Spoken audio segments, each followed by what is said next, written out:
అనేకమైనటువంటి పచ్చి అసత్యాలను ఈ కొద్ది కాలంలోనే నారా చంద్రబాబు నాయుడు గారు చెప్పటం చూస్తే చాలామంది కొత్త వాళ్ళకి ఆశ్చర్యం వేస్తుంది. ఎందుకంటే మాలాంటి సీనియర్స్కి పెద్ద ఆశ్చర్యం కాదు. ఎందుకంటే ఆయన అబద్ధంలోనే పుడతాడు, అబద్ధంలోనే జీవిస్తాడు, అబద్ధంతోనే రాజ్యం వెళ్తాడు అనేది ఒక సత్యం, నగ్న సత్యం. అది ఒక విధంగా చెప్పాలంటే అది గిన్నీస్ బుక్ రికార్డు కూడా ఎక్కదగినటువంటి అంశం అనేది నేను ఈ సందర్భంగా చెప్పదలుచుకున్నా. నిన్నటి వరకు అమరావతికి 15,000 కోట్ల రూపాయలు వచ్చిందని డాంబికాలు పలికారు. వారి పత్రికలు కూడా డాంబికాలు పలికాయి. మొన్న ఢిల్లీ వెళ్ళి మాకేమి ఇవ్వలేదనేటువంటి మాట మాట్లాడారు. 15,000 గ్రాంట్ అని చెప్పారు.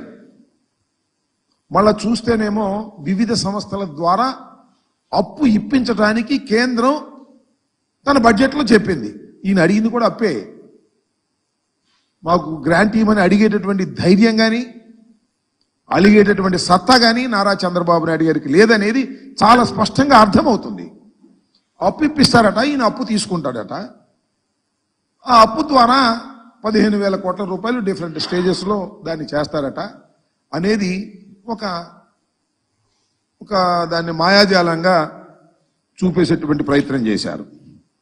దాంతోపాటు సరే ఇంకా హామీల సంగతి వస్తే నేనేం చెప్పాలి? ఇంకా ఏ మాటకు ఆ మాట ఒకటైతే ఒప్పుకోవాలి. అన్నీ మనం కాదనలేం. కానీ చంద్రబాబు నాయుడు గారు 4,000 ఇస్తానన్నాడు, అది మాత్రం ఇచ్చాడు 1 నెల. నెక్స్ట్ మంత్ ఆ తర్వాత ఏం జరిగిందో మనం చెప్పలేం.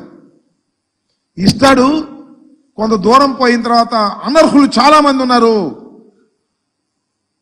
జగన్మోహన్ రెడ్డి గారు అనర్హులకే ఇచ్చేశాడు కాబట్టి అనర్హుల్ని ఏరివేస్తామని చెప్పేసి వాళ్ళలో కొంతమందిని ఏరివేసినా ఆశ్చర్యపడవలసినటువంటి అవసరం లేదు అని ఈ సందర్భంగా నేను చెప్పదలుచుకున్నా.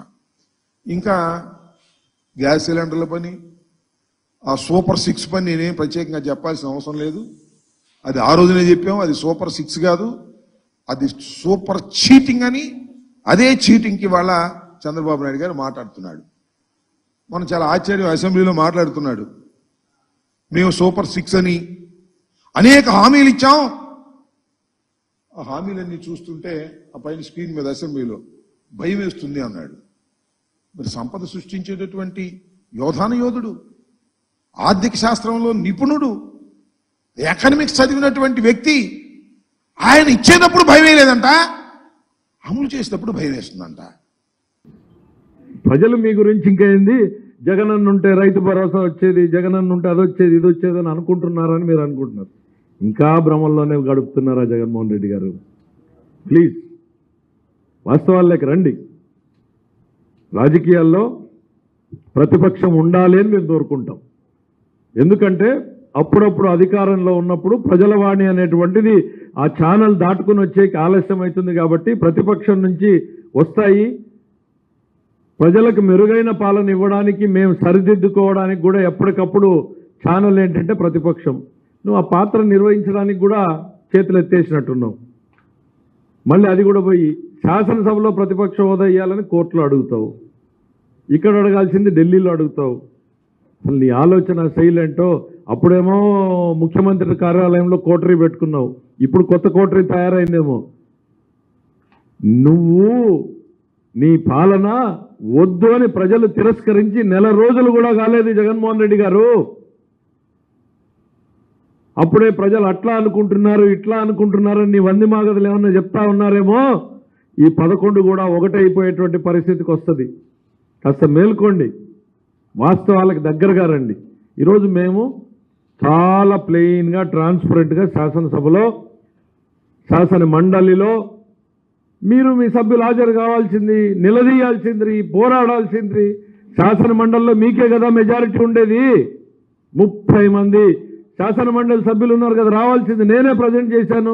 నేను తప్పు చెప్తే ఇదేంటి ఎట్లా వచ్చింది అని అడగాల్సింది, సమాధానం చెప్పేవాడిని కదా మీకు. నేను శాసనసభకి మీరు రారు, శాసన మండలికి మీ శాసన మండలి సభ్యులు రారు. బయట ఎక్కడో ప్రెస్ మీట్, సింగిల్ కెమెరాతో ప్రెస్ మీట్ పెడతావు. ప్రజలు నిన్ను నమ్మారు. ఇప్పుడు చెప్పేది కూడా నమ్మాలి. గవర్నర్ ప్రసంగం అబద్ధం, మేము శాసనసభలో పెట్టేవి నిజం కాదని చెప్తావు. మిమ్మల్ని చూస్తే జాలేస్తుంది జగన్మోహన్ రెడ్డి గారు.